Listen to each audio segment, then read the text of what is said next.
નમસ્કાર. આપણે ક્યારે વિચાર્યું છે કે આપણા બાળકોનું ભવિષ્ય અને આપણા દેશની તાકાતનો અસલી પાયો ક્યાં છે? તમને જાણીને નવાઈ લાગશે, પણ જવાબ આપણા રસોડામાં અને આપણી રોજિંદી આદતોમાં જ છુપાયેલો છે. તો ચાલો આજે આપણે પોષણ અને આરોગ્ય શિક્ષણની વાત કરીએ, જે એક સ્વસ્થ અને મજબૂત પેઢીના નિર્માણની ચાવી છે. આ આખી ચર્ચાનો પાયો એક કોડીનારની Jivandeep health education and charitable ટ્રસ્ટના આ સૂત્રમાં છે: સ્વસ્થ સમાજ, સક્ષમ રાષ્ટ્ર. જુઓ, આ ખાલી એક વાક્ય નથી, પણ એક આખું મિશન છે.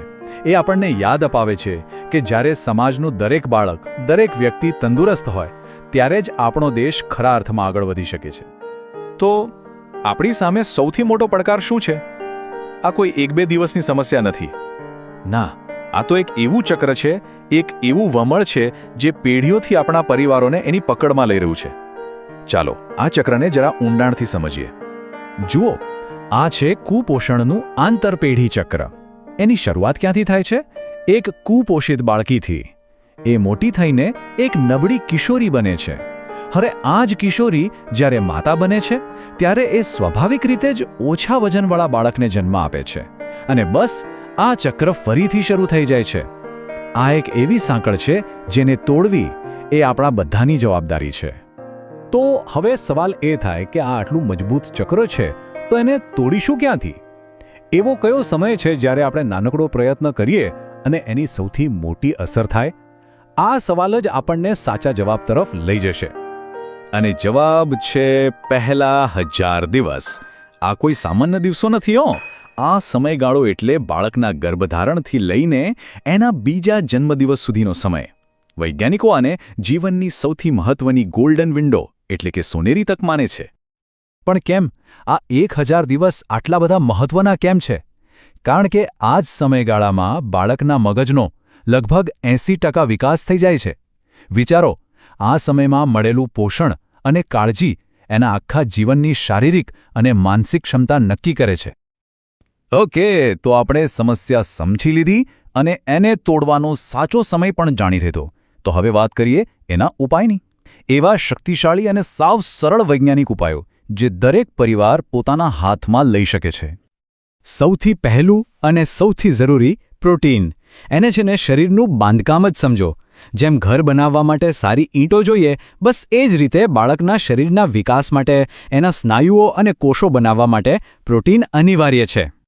પછી આવે છે વિટામિન એ. આ તો જાણે ડબલ સિક્યોરિટી ગાર્ડ જેવું છે.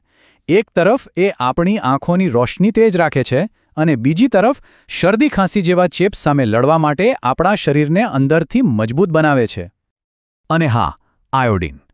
આને બુદ્ધિનો વિકાસ કહેવાય છે. આ તત્વ બાળકના મગજના વિકાસ અને એની શીખવાની ક્ષમતા એટલે કે એના આઈક્યુ સાથે સીધું જોડાયેલું છે. એટલે જ હંમેશા ખાતરી કરો કે રસોઈમાં આયોડિનવાળું મીઠું જ વપરાય. ચાલો, તો હવે આ બધી જાણકારીને અમલમાં કેવી રીતે મૂકવી એ જોઈએ. હવે આપણે એવા વ્યવહારુ અને સાવ ઓછા ખર્ચાળ પગલાંની વાત કરીશું જે દરેક પરિવાર પોતાના બાળકોના સ્વાસ્થ્ય માટે તરત જ અપનાવી શકે છે. ખાસ કરીને શિશુ માટે આ 3 વાતો તો ગાંઠ બાંધી લેવા જેવી છે. 1. જન્મના 1 કલાકની અંદર જ સ્તનપાન શરૂ કરવું. એ બાળક માટે પહેલી રસી જેવું કામ કરે છે. બીજું, પહેલા 6 મહિના સુધી ફક્ત અને ફક્ત માતાનું દૂધ, પાણી પણ નહીં. અને ત્રીજું, 6 મહિના પૂરા થાય પછી ઘરનો બનાવેલો, મસળેલો, પૌષ્ટિક ખોરાક શરૂ કરવો. આ કહેવત આપણે નાનપણથી સાંભળતા આવ્યા છીએ અને એ 100% સાચી છે. સારું પોષણ જેટલું જરૂરી છે, એટલી જ સ્વચ્છતા પણ જરૂરી છે.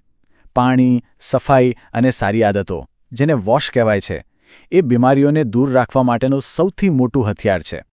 અને સ્વચ્છતાની શરૂઆત ક્યાંથી થાય? હાથ ધોવાની સાદી પણ જીવન બચાવતી આદતથી. ખાસ કરીને જમતા પહેલા, શૌચાલય ગયા પછી અને બાળકની સંભાળ રાખતી વખતે સાબુથી બરાબર હાથ ધોવામાં આવે ને, તો અડધી બીમારીઓ તો એમ જ દૂર થઈ જાય. હવે ઘણીવાર છે ને, આપણા સમાજમાં અમુક ખોટી માન્યતાઓ હોય છે.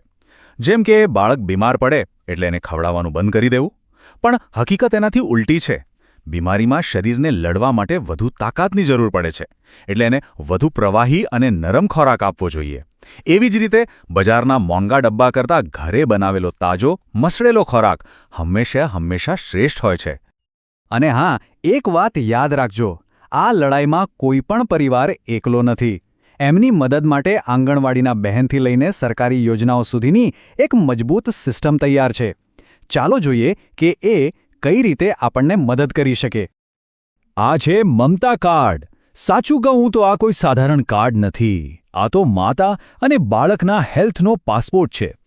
આ કાર્ડમાં ગર્ભાવસ્થાની તપાસથી લઈને બાળકના રસીકરણ અને વજન સુધીની બધી જ વિગતો નોંધવામાં આવે છે. આ એક ખૂબ જ અગત્યનો દસ્તાવેજ છે. અને આ નંબરો એ તો દરેકના ફોનમાં સેવ હોવા જ જોઈએ. 108 એમ્બ્યુલન્સ સેવા કોઈપણ ગંભીર કટોકટીમાં જીવન બચાવે છે. 104 પર ફોન કરીને તમે નાની મોટી બીમારી માટે ડોક્ટરની સલાહ લઈ શકો છો. અને ખિલખિલાટ વાન એ તો ડિલિવરી પછી માતા અને બાળકને આદર સાથે સુરક્ષિત રીતે ઘરે પહોંચાડવા માટેની સરસ સેવા છે. તો આટલું બધું જાણ્યા અને સમજ્યા પછી હવે શું? હવે સમય છે આ જ્ઞાનને એક સંકલ્પમાં બદલવાનો. કારણ કે આ ખાલી માહિતી નથી, પણ એક સામૂહિક જવાબદારી છે જે આપણે સૌએ સાથે મળીને પૂરી કરવાની છે. ચાલો આ આખી વાતમાંથી 3 સૌથી અગત્યના મુદ્દા પાક્કા કરી લઈએ. પહેલું, બાળકના જીવનના પહેલા 1000 દિવસ અમૂલ્ય છે. એ તક ફરી નહીં મળે. બીજું, પૌષ્ટિક ખોરાક અને સ્વચ્છતા જેવી સાવ સરળ આદતોથી કુપોષણનું આખું ચક્ર તોડી શકાય છે. અને ત્રીજું, મદદ માટે સરકારી અને સામુદાયિક સેવાઓ હંમેશા આપણી સાથે છે. અને અંતે ચાલો આપણે સૌ મનોમન આ પ્રતિજ્ઞા લઈએ. આ એક વ્યક્તિગત સંકલ્પ છે જે જો બધા સાથે મળીને કરે તો એક મોટું સામાજિક આંદોલન બની શકે છે. આપણી થોડી જાગૃતિ એ સુનિશ્ચિત કરી શકે છે કે આપણી આસપાસનું દરેક બાળક સ્વસ્થ અને સક્ષમ બને. તો આપણે જ્યાંથી શરૂઆત કરી હતી ત્યાં જ પાછા ફરીએ છીએ. જીવનદીપ ટ્રસ્ટ જેવી સંસ્થાઓ આ મિશનને જમીન પર સાકાર કરી રહી છે. ચાલો આપણે પણ આ જ્ઞાનને આપણા પરિવાર અને આપણા સમુદાય સુધી પહોંચાડીએ અને એક સ્વસ્થ અને સક્ષમ રાષ્ટ્રના નિર્માણમાં આપણો નાનકડો ફાળો આપીએ. આ અદ્ભુત કાર્ય માટે જીવનદીપ ટ્રસ્ટનો ખૂબ ખૂબ આભાર.